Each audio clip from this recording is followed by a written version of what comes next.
Olá, pessoal!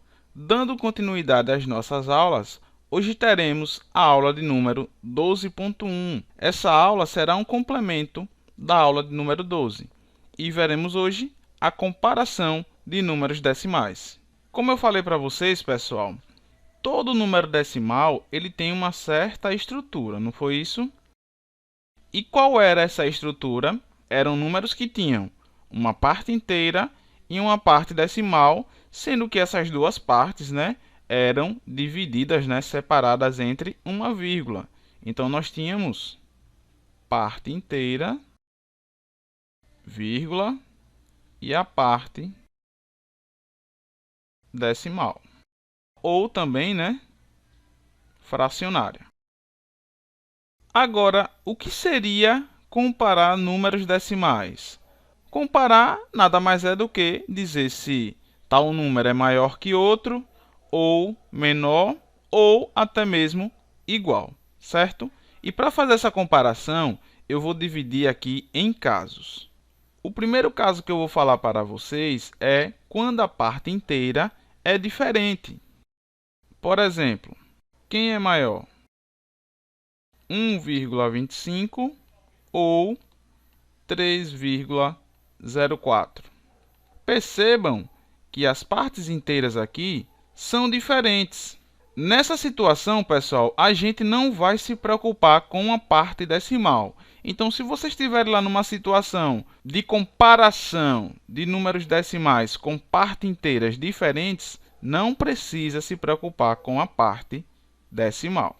Ou seja, como a gente sabe que o número 1 é menor que 3, então o que é que vai acontecer?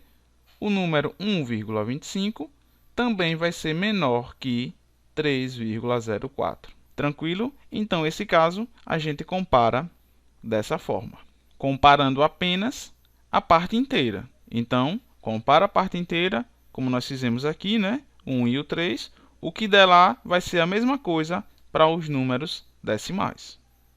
A outra situação é quando a parte inteira é igual. Só que, antes de falar dela, pessoal, eu quero relembrar para vocês a seguinte observação. Lembra quando eu falei lá dos números decimais na aula? Eu falei o que para vocês?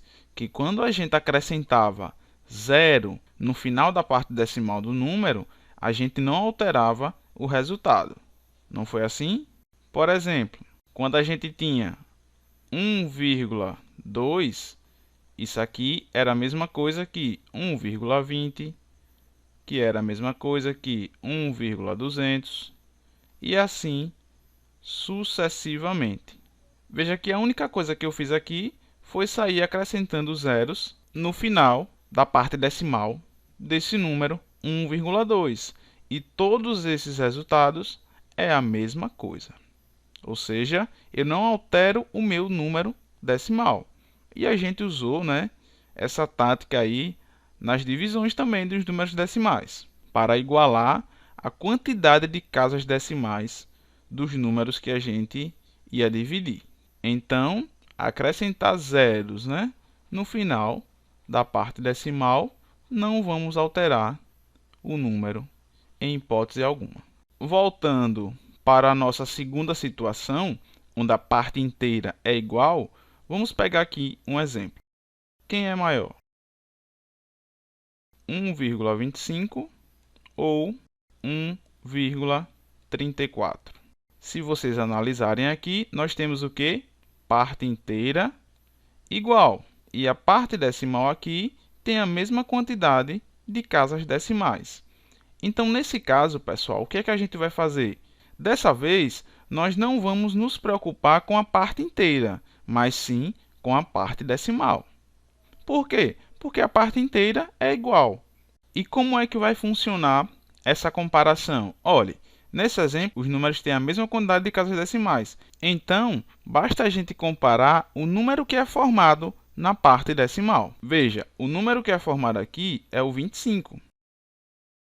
E o número que é formado aqui é o 34. Quem é menor? Não é o 25? Justamente. Sendo assim, o que é que a gente tira desse exemplo? Que o número 1,25 também é menor que o número 1,34. Ou seja, basta comparar o número que aparece na parte decimal. Aquele que for menor, o número decimal relativo a ele também será o menor, certo? Mais um exemplo. Eu vou chamar aqui de exemplo 2. Aqui eu vou chamar de exemplo 1. E aqui agora eu vou chamar de exemplo 3. Quem é maior?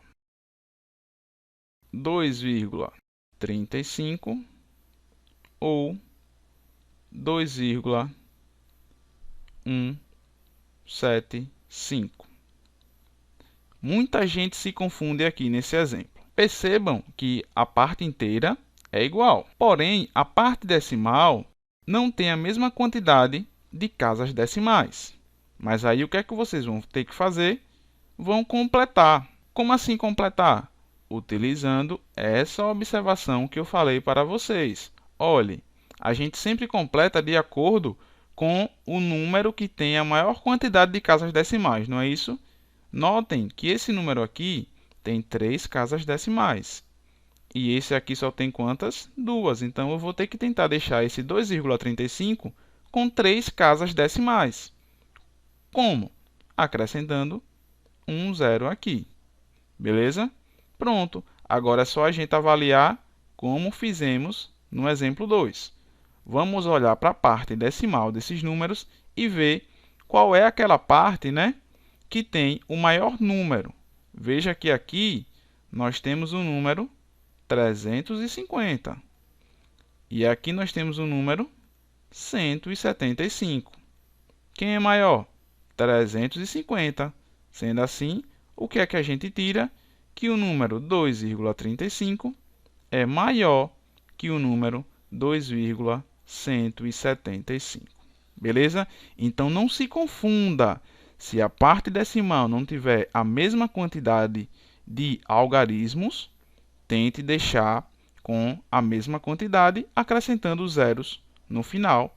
E aí sim, é só comparar. Tranquilo? A aula de hoje encerra por aqui. Bons estudos e até a próxima.